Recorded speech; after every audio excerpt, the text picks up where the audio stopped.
ಅದಾದ್ರೆ ಅವ್ರ ಮಗ ಒಬ್ಬ ಗೊತ್ತು, ಅವ್ನು ಬರ್ತಿದ್ದಾನೆ, ಇನ್ನೇನು ರೀಚ್ ಆಗ್ತಾನೆ ಪುರೋಹಿತ್. ನಮಗೆ ಕಂಪ್ಲೀಟ್ಲಿ ಆಲ್ ರೈಟ್ ಅನ್ನೋದೊಂದೇ ಅಷ್ಟೇ ನಮ್ಗೆ ಒಂದು ಸಂತೋಷ ಕೊಟ್ಟಿರೋದು. ರಘು ಒಬ್ಬ ಗೊತ್ತು, ಅವ್ರು ಬಿಟ್ಟರೆ ಬೇರೆ ಯಾರು ಅವ್ರ ಮನೆಯವ್ರು ನಂಗೆ ಪರಿಚಯ ಇಲ್ಲ, ನನಗೆ ಗೊತ್ತಿಲ್ಲ. ಹೇಮಮ್ಮ ಶಿ ಈಸ್ ಆಲ್ವೇಸ್ ಒಂಥರ ನಮಗೆಲ್ಲ ತುಂಬ ತುಂಬ ಅಂದರೆ ಎನ್ಕರೇಜ್ ಮಾಡೋದಾಗಲಿ, ನಮಗೆ ಸಪೋರ್ಟ್ ಮಾಡೋದಾಗಲಿ, ಅಥವಾ ಮೊನ್ನೆನೂ ಕೂಡ ಲೀಲಮ್ಮ ಅವರ ನೋಡೋಕೆ ಬಂದಾಗಲೂ ಅವರನ್ನು ಅನಂತಣ್ಣ ಕರ್ಕೊಂಡು ಬರ್ತಾಯಿದ್ರು ಹುಷಾರಾಗಿ. ನಾನು ಅಫ್ಕೋರ್ಸ್ ನಿಮ್ಗೆ ಹತ್ರ ಎಲ್ಲ ಮಾತಾಡ್ತಿದ್ದೆ, ಅವ್ರ ಹತ್ರ ಮಾತಾಡೋಕ್ಕಾಗಲಿಲ್ಲ. ಮನೆಗೆ ಹೋಗಿದ ತಕ್ಷಣ ಫೋನ್ ಮಾಡಿದ್ರು. ನಾನು ಅಂದೆ, ಅಮ್ಮ ನೀನು ಯಾಕೆ ಹುಷಾರಿಲ್ವಾ, ನಿನ್ಗೆ ಒಂಥರ ಇದ್ದೆ ಅಂದರೆ, ಇಲ್ಲ ನನ್ನ ಮಗನ ಜೊತೆ ಇಷ್ಟು ದಿನ ಇದ್ದೆ, ನಾನು ಅಲ್ಲಿ ಅವನ ಜೊತೆ ಕಳೆದು ಬಂದೆ, ಅದಕ್ಕೋಸ್ಕರ ಸ್ವಲ್ಪ ಸುಸ್ತಾಗಿತ್ತು ಅಷ್ಟೇ ಅಂದರು. ಬಟ್ ಏನೂ ಆಗಲ್ಲಪ್ಪ, ಚೆನ್ನಾಗಿದ್ದಾರೆ ಅನ್ನೋದೇ ಸಮಾಧಾನ.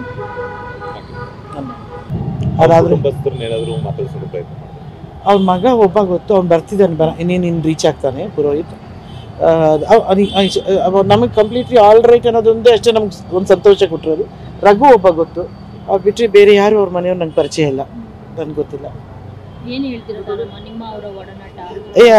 ಹೇಮಮ್ಮ ಶಿ ಈಸ್ ಆಲ್ವೇಸ್ ಒಂಥರ ನಮಗೆಲ್ಲ ತುಂಬ ತುಂಬ ಅಂದರೆ ಎನ್ಕರೇಜ್ ಮಾಡೋದಾಗಲಿ, ನಮಗೆ ಸಪೋರ್ಟ್ ಮಾಡೋದಾಗಲಿ, ಅಥವಾ ಮೊನ್ನೆನೂ ಕೂಡ ಲೀಲಮ್ಮ ಅವರ ನೋಡೋಕೆ ಬಂದಾಗಲೂ ಅವರನ್ನು ಅನಂತಣ್ಣ ಕರ್ಕೊಂಡು ಬರ್ತಾಯಿದ್ರು ಹುಷಾರಾಗಿ. ನಾನು ಅಫ್ಕೋರ್ಸ್ ನಿಮ್ಗೆ ಹತ್ರ ಎಲ್ಲ ಮಾತಾಡ್ತಿದ್ದೆ, ಅವ್ರ ಹತ್ರ ಮಾತಾಡೋಕ್ಕಾಗಲಿಲ್ಲ. ಮನೆಗೆ ಹೋಗಿದ ತಕ್ಷಣ ಫೋನ್ ಮಾಡಿದ್ರು.